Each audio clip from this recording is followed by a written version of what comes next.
Are the UFO files finally coming? Because this time, the sky is only the front door. The real story may be what has been sitting in the files. In May 2026, President Donald Trump said the Pentagon was preparing to release new UFO files. He called them very interesting. That one phrase was enough to put the old question back in the air.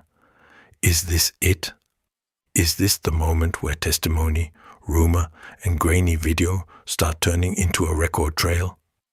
That is why this feels different. Now there are pressure points all around it. AARO, the Pentagon office created to collect and review UAP cases, is already posting official case material. The White House is involved in a release push. Congress is asking for UAP video records. Whistleblowers are still pushing the subject into official channels. And the files themselves are becoming the center of the story. For years, the public was trained to look at the object, the light in the sky, the thermal dot, the fast-moving shape in a military sensor frame. If something has been hidden, the first crack could come from the file.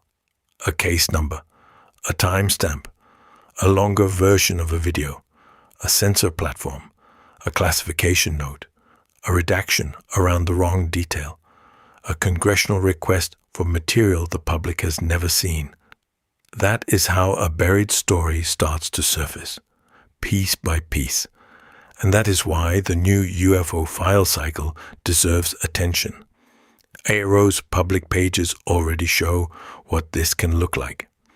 There are official UAP imagery entries built around infrared sensor footage, military platforms, mission reports, and narrative descriptions. Some are short clips. Some are longer. Some mention objects moving through a sensor frame. Some mention reports attached to the sighting. The real power is that the image belongs to a record. Somebody reported it. Somebody kept it. Somebody reviewed it. Somebody decided what part of it could be shown.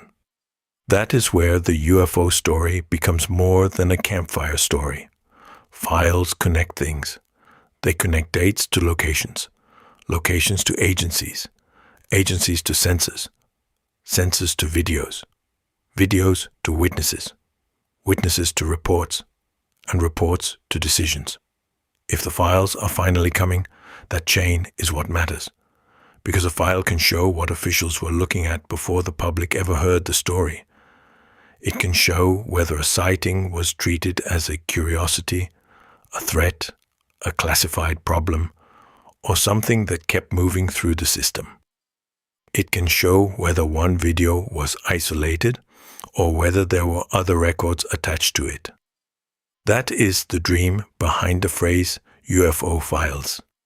Somewhere there is a record that says more than the public was told. It may be less like one perfect smoking gun and more like a chain. And chains are how hidden things become traceable. The numbers already show why this is worth watching. AARO's FY 2024 report counted hundreds of UAP reports in the official system. It said some cases needed further analysis. It said hundreds more were held in an active archive for pattern and trend review if more information appears. That is the paper trail waiting to be tested. If a new release pulls from that world, the questions become much sharper. Which cases were selected? Which ones were held back? Which videos have longer versions? Which sightings had more than one sensor?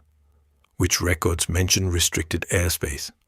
Which ones keep showing up across agencies? That is why Congress matters. In April 2026, the House Oversight Committee said its task force on the declassification of federal secrets was continuing its UAP investigation. The task force requested video files from the Department of War, and the reason it gave was direct. Whistleblowers had told the task force that AARO possessed additional video records of potential UAP sightings. That changes the energy of the story. This moves beyond asking the public to believe a witness. Now lawmakers are asking where the records are, what videos exist, who has them, why are they not public, what was shown to officials that the public has not seen. That is exactly the kind of pressure that can turn a rumor into a file trail. And once the story moves into files, the smallest details can matter. A release date, a mission report number, a repeated location, a missing timestamp, a phrase that appears in one document and then again in another, a black box around the censor name, a reference to a longer clip, a line showing that another office handled the case. This is how you watch a UFO release now. Watch for the evidence that the image was part of something larger. That is what Is This It? Is really asking. Is this the release where the public finally sees the chain behind the sightings? Is this where the hidden record starts showing through? Is this where official secrecy stops looking like a wall and starts looking like a map? Because if there is something extraordinary under this story, the first official sign could arrive through the paperwork.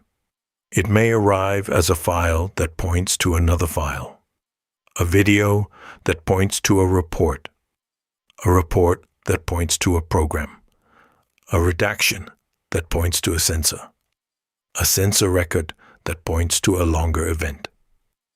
That is why this moment feels different.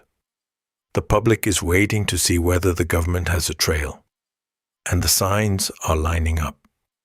The White House is attached to the release, AARO is attached to the records, Congress is attached to the pressure, whistleblowers are attached to the demand for more, and the files are becoming the place where all of it meets. So, are the UFO files finally coming? Maybe the better question is, what happens if they do? Because if the release includes the right details, it could change the entire conversation through connections, dates, sensors, videos, reports, names of offices, and cases that start forming a pattern. That is what to watch for. The pattern. If this is it, the first clue could be the file that finally shows where the saucer story has been hiding.